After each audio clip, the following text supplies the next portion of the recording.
Assalamualaikum warahmatullahi taala wabarakatuh dan salam sejahtera saudara. Bersua kita sekali lagi pada pagi ini dalam rancangan Forum Khas Pendidikan Moral dan seperti mana biasa dari Studio 3 bahagian Teknologi Pendidikan, Kementerian Pendidikan Malaysia kami bawakan forum untuk para penonton, para pelajar, ibu bapa dan guru-guru sekalian. Pada kali ini dalam rancangan Forum Khas Pendidikan Moral kami akan membicarakan satu lagi topik yang agak hangat juga, iaitu menangani masalah salah laku pelajar di sekolah. Para penonton sekalian, masalah salah laku di kalangan pelajar kadang-kadang agak memeningkan kepala juga jika kita fikirkan. Pelbagai kes-kes salah laku kerap menghias di akhbar-akhbar dan juga media-media elektronik. Pelbagai andaian mengapa ia berlaku dan cadangan untuk mengatasi masalah ini sering dilontarkan kepada kita. Hari ini kita akan membincangkan secara khusus melihat punca segala masalah ini. Mungkin juga melalui perbincangan hari ini kita sedikit sebanyak akan memahami mengapa gejala salah laku ini kian menular di kalangan pelajar-pelajar kita di sekolah. Selanjutnya adalah diharapkan dalam perbincangan ini juga kita akan dapat beberapa cara untuk mengurangkan gejala ini dari terus berlaku. Sebelum kita mulakan perbincangan pada pagi ini, ingin saya perkenalkan tiga orang tetamu kita yang telah kita jemput khas ke studio pada pagi ini. Di sebelah kiri saya ialah Dr. Amir bin Saleh, Ketua Penolong Pengarah Unit Penyelidikan, Bahagian Penyelidikan dan Dasar Pendidikan, Kementerian Pendidikan Malaysia. Assalamualaikum Dr. Amir. Waalaikumsalam. Di sebelah kiri beliau ialah Profesor Madya Dr. Rozumah binti Baharudin, Timbalan Dekan Fakulti Ekologi Manusia, Universiti Putra Malaysia. Selamat datang ke studio, Prof. Terima kasih. Dan di sebelah kiri beliau, di hujung sana ialah Encik Siva Subramaniam, Setiausaha Agung Kesatuan Perkhidmatan Perguruan Kebangsaan, KPPK. Selamat datang ke studio, Encik Siva. Assalamualaikum dan salam sejahtera kita ucapkan juga kepada ahli panel kita yang telah kita jemput khas pada pagi ini dari 10 buah sekolah di sekitar wilayah Persekutuan Kuala Lumpur. Dan berbalik kepada tajuk perbincangan kita pada pagi ini, menangani masalah salah laku pelajar di sekolah. Dan kami berharap agar guru-guru dan juga para pelajar di studio akan turut sama memberikan pandangan dan juga soalan dalam perbincangan kita nanti. Baiklah saudara para penonton sekalian, kita mulakan perbincangan pada pagi ini dengan memulakan ataupun mengajukan soalan kepada panel kita yang pertama, Dr. Azmi. Apakah agaknya kalau kita lihat di sini, salah laku sering dikaitkan dengan disiplin pelajar yang lemah. Disebut juga kadang-kala sebagai gangsterism. Bolehkah Doktor jelaskan definisi salah laku itu sendiri dari segi konteks bahasa Malaysia? Silakan Doktor. Terima kasih Tuan Pengurusi. Assalamualaikum warahmatullahi wabarakatuh. Baik kita mulakan dengan apa yang dikatakan salah laku. Lazimnya, salah laku ditakrifkan sebagai satu ataupun beberapa bentuk pelanggaran disiplin peraturan-peraturan yang telah ditetapkan dalam sesuatu sekolah, kalau kita melihatnya dari konteks sekolah. Atau salah laku boleh juga kita katakan sebagai sesuatu yang berlaku bertentangan ke arah ataupun arah yang bertentangan dengan norma-norma yang telah ditetapkan ataupun norma-norma yang telah diguna pakai, yang telah sedia ada dalam sesuatu organisasi ataupun dalam sesuatu masyarakat. Dan salah laku lazimnya kalau kita lihat dari konteks yang menyeluruh, dia membawa satu ataupun beberapa tanda-tanda negatif. Dia merupakan satu yang songsang daripada apa yang diterima, daripada apa yang diguna pakai oleh masyarakat dan organisasi, dan selalunya dia berbentuk songsang dan berbentuk negatif. Balik pada soalan tadi, adakah ianya berkaitan dengan pelajar-pelajar lemah? Literatur menunjukkan dan kajian-kajian yang dijalankan serta pemerhatian yang saya buat, jawapannya bukan begitu. Tidak semestinya salah laku dikaitkan dengan kelemahan dalam pelajaran, walaupun itu yang dikatakan, tetapi sebenarnya itu hanya satu daripada faktor yang menyebabkan berlakunya salah laku. Kerana pelajar-pelajar yang lemah di dalam kelas, mereka tidak dapat mengikut pengajaran guru dan mereka membuat sesuatu yang lain dan kadang-kala akan mengganggu perjalanan kelas, perjalanan sekolah itu seluruhnya dengan melakukan perkara-perkara yang lain daripada yang dikehendaki yang ditetapkan oleh pihak sekolah ataupun guru dalam kelas. Memang kita akui pelajar yang lemah, sebahagian kecilnya, bukan sebahagian besar, terlibat dalam pelakuan salah laku. Tetapi dari kajian-kajian yang kita jalankan, misalnya oleh bahagian perancangan dan penyelidikan Kementerian Pendidikan, kita dapati ada pengaruh-pengaruh lain yang paling jelas ialah pengaruh rakan sebaya. Dan dalam hal ini, rakan-rakan boleh mempengaruhi seseorang pelajar untuk terlibat dalam sesuatu salah laku. Bermula daripada salah laku kecil seperti merokok, ponteng kelas, ponteng sekolah, ataupun ponteng aktiviti co-curriculum. Kemudian dia akan melarat, akan meningkat kepada salah laku yang lain. Selain daripada itu, ada juga kita dapati salah laku itu berpunca dari rumah, dari keluarga itu sendiri. Walaupun pelajar-pelajar itu mempunyai otak yang cerdas, pada awalnya boleh dikatakan sebagai pelajar yang pandai, tetapi kalau misalnya salah didik, maknanya kita gunakan perkataan salah didik ataupun salah asuh, ini juga boleh menyebabkan berlakunya salah laku di kalangan pelajar-pelajar.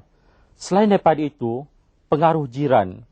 Pengaruh jiran tidak kurang pentingnya kalau kita bandingkan dengan pengaruh keluarga. Jadi di sini, kalau kita kaitkan faktor tadi, pengaruh rakan, sebaya, pengaruh keluarga, pengaruh jiran, dia bukan sahaja menuju ataupun menepati perkataan pelajar lemah tadi. Mungkin dan dalam banyak hal telah dibuktikan, pelajar-pelajar yang cerdas seperti yang saya katakan tadi juga boleh terlibat dengan salah laku, dengan perbuatan-perbuatan yang berbentuk negatif kerana pengaruh-pengaruh tadi. Dan satu lagi Tuan Pengusi, dan tuan-tuan dan puan-puan, ialah kemahuan sendiri. Ini juga merupakan satu faktor yang penting, maknanya dari dalam diri seseorang untuk melakukan salah laku. Mengapa?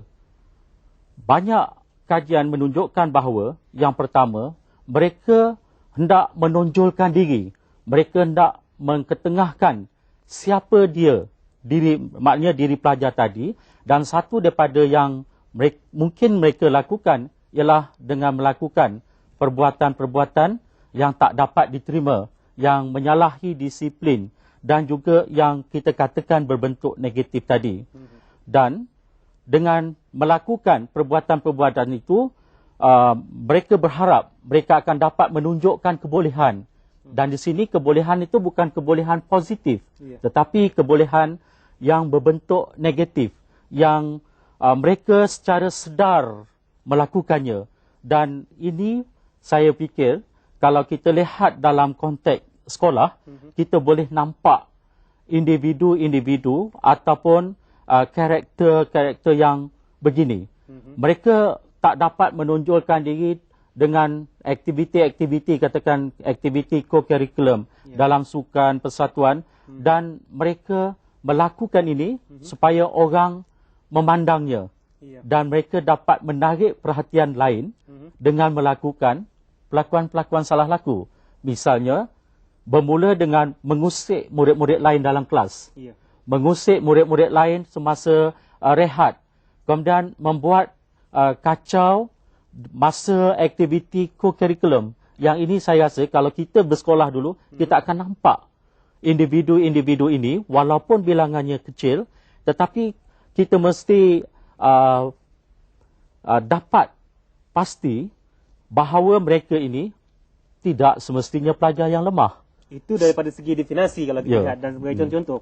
Dan saya amat tertarik dengan apa yang telah Dr. Amir katakan tadi tentang kemahuan para pelajar itu untuk menunjukkan diri dan juga melakukan sesuatu yang lain daripada yang lain. Dan di sini mahu tidak mahu kita tidak dapat lari daripada memperkatakan tentang disiplin. para pelajar. Kalau kita lihat dari segi istilah disiplin dan kaitannya dengan salah laku di kalangan pelajar, bagaimana kita nak mentafsirkannya? Prof, silakan Profesor Madya. Terima kasih Tuan Musi, saudara ahli panel dan para penonton sekalian. Bagi saya istilah disiplin itu kerap kita dengar ya disebut oleh pelbagai lapisan masyarakat ya, daripada pelajar kepada orang dewasa dan ahli masyarakat ya. Cuma yang saya nampak perkataan itu didefinisikan atau diinterpretasi Tuan Musi dengan cara yang agak tidak berapa tepat ya. Kerap kali ia dilihat atau difahami sebagai satu istilah yang negatif.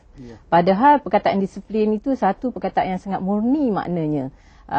Dia sebenarnya berasal daripada perkataan Inggeris ya. Disiplin tu dah kita guna sekarang dalam bahasa kita, bermakna mengajar dan melatih, mendidik ya, belajar, melatih, mendidik, membimbing, dalam erti kata memberi asuhan yang menyeluruh untuk perkembangan yang menyeluruh juga.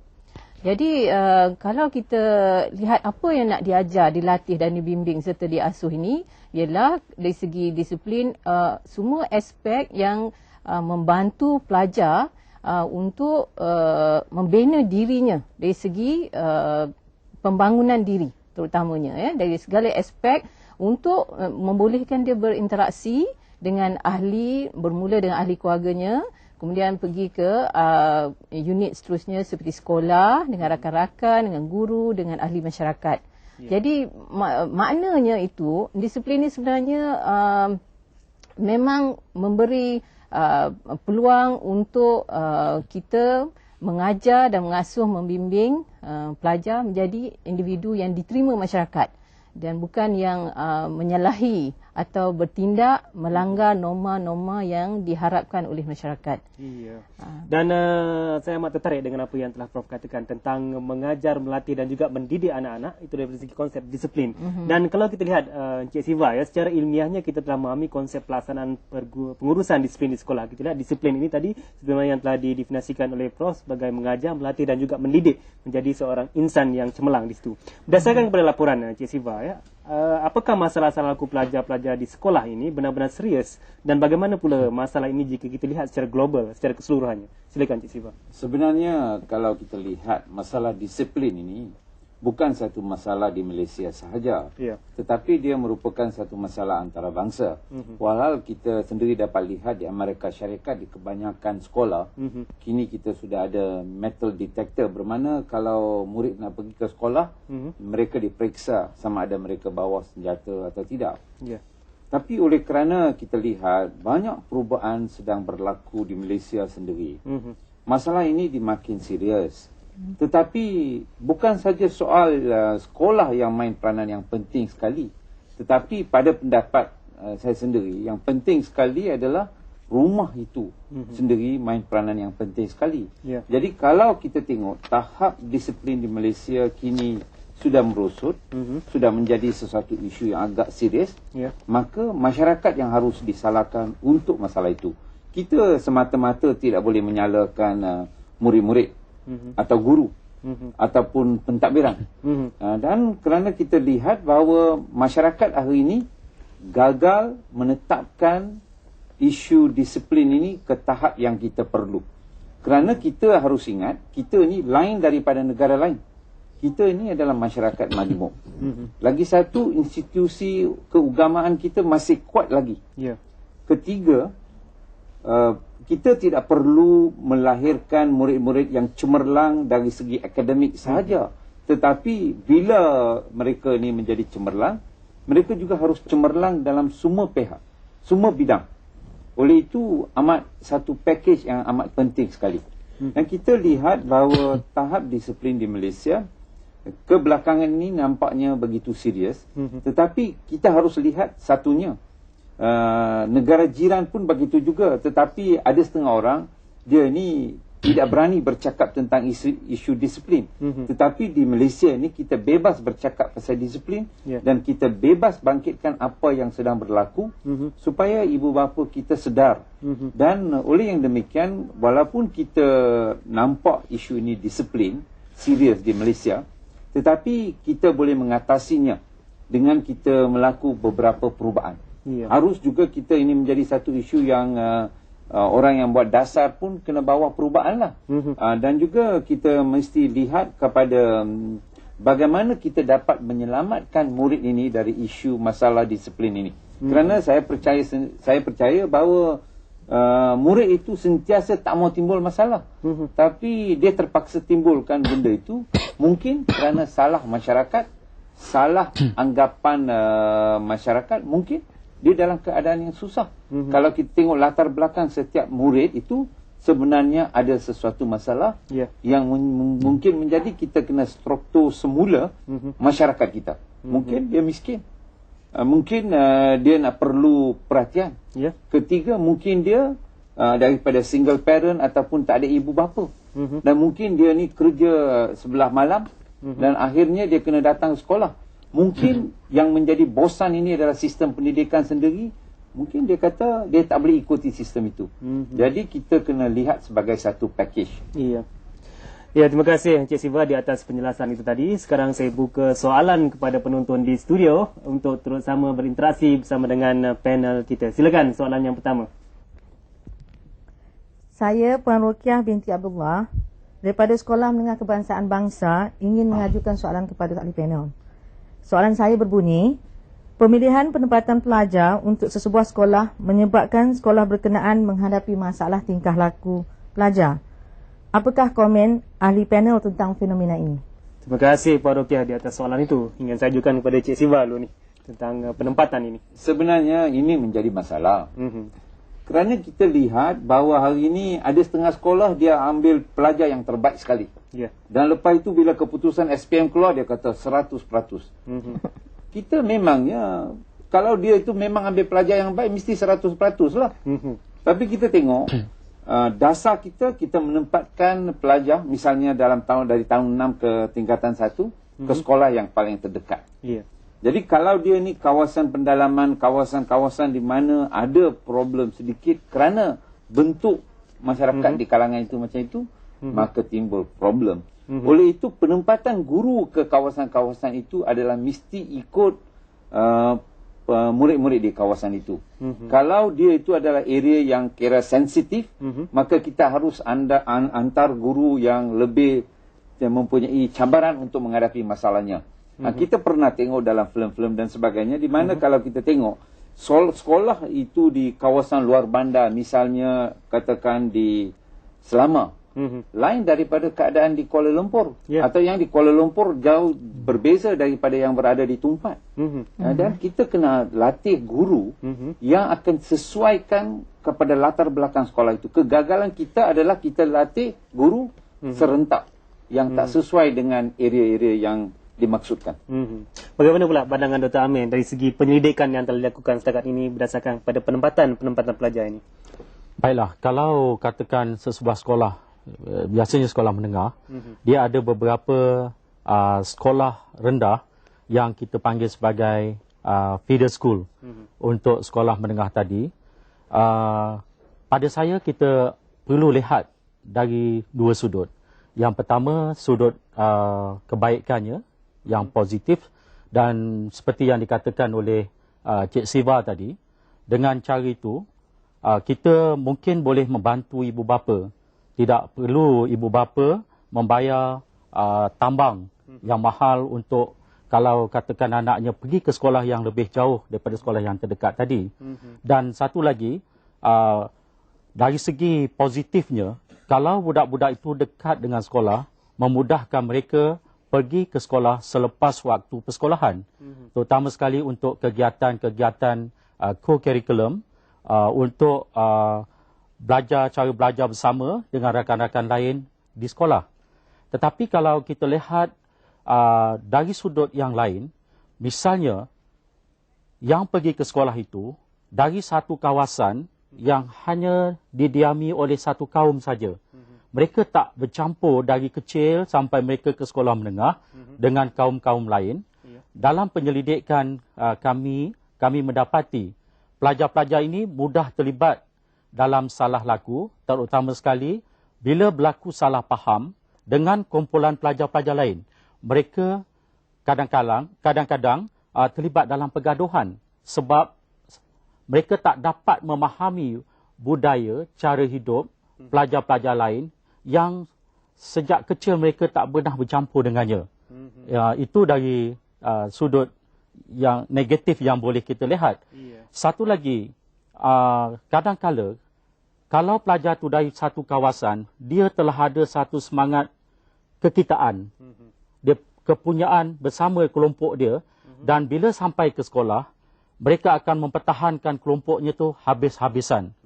Dan dalam keadaan ini juga, kita dapati satu daripada punca yang menyebabkan pergaduhan antara pelajar dalam sesebuah sekolah.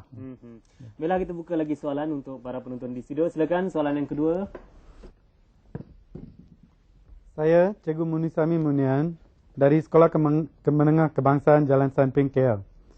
Nah, ada pendapat yang mengatakan punca utama masalah disiplin sekarang ialah almost automatic promotion ataupun masalah hampir semua pelajar yang naik ke tingkatan 4 selepas PMR. Mereka ini tidak berkebolehan memikul beban akademik tingkatan 4. Apakah komen panel mengenai pendapat ini? Terima kasih Encik Munusami di atas soalan itu tadi. Silakan sekali lagi Doktor, ingin saya ajukan dulu sebelum saya ajukan kepada Prof. Terima kasih Tuan Pengerusi dan terima kasih pada saudara yang mengajukan soalan ini. Kita boleh katakan jawapan tu ya dan tidak. Memang kita akui pada masa dahulu lebih kurang 60% hingga 68 ataupun 70% pelajar-pelajar tingkatan 4 yang naik, tingkatan 3 yang naik ke tingkatan 4. Pada masa ini, hampir 100% naik. Jadi soalnya, adakah automatic promotion, kenaikan secara automatik tadi menyebabkan berlakunya salah laku? Saya fikir, hanya sebahagian kecil pelajar yang lemah, yang tak dapat mengikuti pelajaran ataupun tak dapat mengikuti pengajaran guru yang melakukan perkara-perkara itu seperti yang saya sebutkan di awal tadi, mereka lemah dalam pelajaran, mereka hendakkan dirinya diperhatikan ataupun mendapat perhatian. Satu daripadanya ialah melakukan perkara-perkara yang kita katakan salah laku tadi. Dari segi psikologi, bagaimana Profesor melihat perkara ini? Saya melihat kiranya kita gabungkan pelajar yang ada keupayaan dan yang tidak berkeupayaan dari segi akademik yang dilakukan sekarang di peringkat sekolah, sistem sekolah kita memfokus peningkatan pelajar yang ikut keupayaan akademik pelajar. Jadi dalam kita melaksanakan satu sistem di mana penapisan ke arah keupayaan itu tidak dilaksanakan untuk mengasingkan yang kuat di segi akademik dan yang lemah di segi akademik, maka kemungkinan dia boleh mendorong kepada tingkah laku yang tidak diingini. Saya ambil contoh melalui perbualan berfokus saya dengan beberapa guru di Negeri Selangor.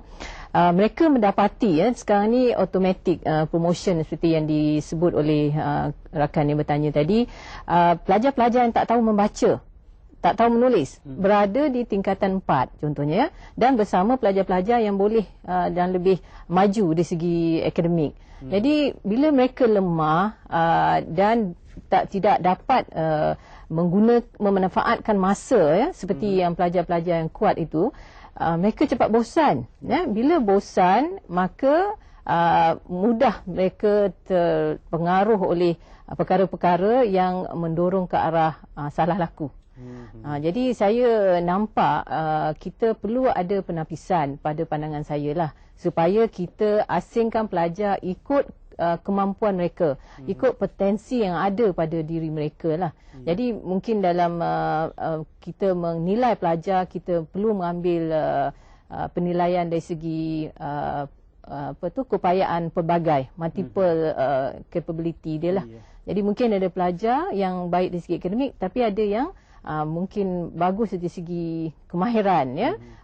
Jadi bila kita dapat asingkan pelajar mengikut kemampuan mereka, mengikut minat mereka, saya rasa sedikitlah dapat kita bantu menangani masalah salah laku yang kita hadapi hari ini. Dan soalan seterusnya jika ada, silakan. Saya Rahmat bin Muhammad Khatib daripada Methodist Boys School Sentul ingin bertanyakan soalan kepada ahli panel. Guru-guru disiplin biasa menghadapi masalah apabila cuba menangani masalah salah laku di luar kawasan atau waktu sekolah. Jadi kadang-kadang melibatkan orang luar. Jadi bagaimanakah cara pendekatan yang sesuai dan apakah risiko perundangan yang boleh diguna pakai dalam hal ini? Terima kasih. Terima kasih Cik Rahmat di atas soalan itu. Memang benar, ini sering kali berlaku di negara kita. Bagaimana Cik Siva? Isu disiplin adalah isu negara. Dan kita ni mestilah minta bantuan guru-guru. Kalau dia guru itu, dia punya tugas dan tanggungjawab tidak habis dekat pagar sekolah saja. Macam itu juga guru besar lah. Kerana kita ni guru. Kalau guru ni jawatan yang mulia, kita kena disiplin mereka di mana-mana tempat. Walau apa juga kata undang-undang. Itu menjadi tanggungjawab kita. Memang kita setuju bahawa hari ini kita dapat lihat bahawa kita bertindak di luar pagar, ada pihak-pihak lain. Tapi ini kerana pihak yang mengawal, misalnya kalau kita ada penjajah di luar, pihak yang kawalnya patut ambil tindakan. Dan kita sebagai guru, kita kena ambil risiko. Risiko ini adalah menjadi tanggungjawab kita. Oleh itulah masyarakat menghormat kita. Saya yakinlah bahawa kita harus memulihkan semangat yang baru kepada kaum guru. Supaya kita dapat mobilize mereka untuk kita mengatasi masalah ini. Dan tak kira mana kita berada.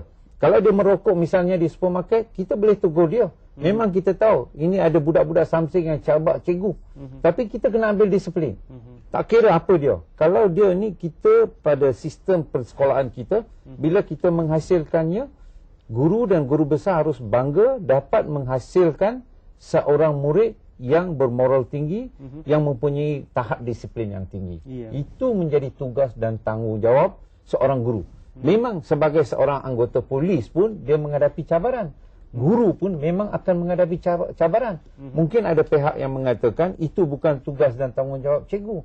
Tapi adakah kita hanya bila kita buat di sekolah peringkat undang-undang, itu adakah di kawasan sekolah, dan undang-undang yang kita adakan di peringkat sekolah, adakah kita tidak mau amalkan di luar? Itu menjadi satu tanda tanyalah. Bagi saya, kita perlu bantuan guru-guru. Itu yang amat penting sekali. Baiklah saudara para penonton sekalian, nampaknya kita telah sampai ke penghujung rancangan bagi bahagian pertama forum khas pendidikan moral pada pagi ini, iaitu menangani masalah salah laku di sekolah. Dan ingin saya ucapkan terima kasih kepada panel kita yang pertama, Dr. Amir bin Salih. Terima kasih juga kepada Profesor Madya Dr. Rozumah binti Baharudin, dan terima kasih kepada Encik Siva Subramaniam di atas kesediaan bersama kita pada pagi ini. Baiklah saudara, insyaAllah kita jumpa lagi pada minggu depan di hari dan waktu yang sama. Saya bagi pihak penerbit Encik Kamsani bin Osman mengucapkan salam hormat. Assalamualaikum warahmatullahi wabarakatuh.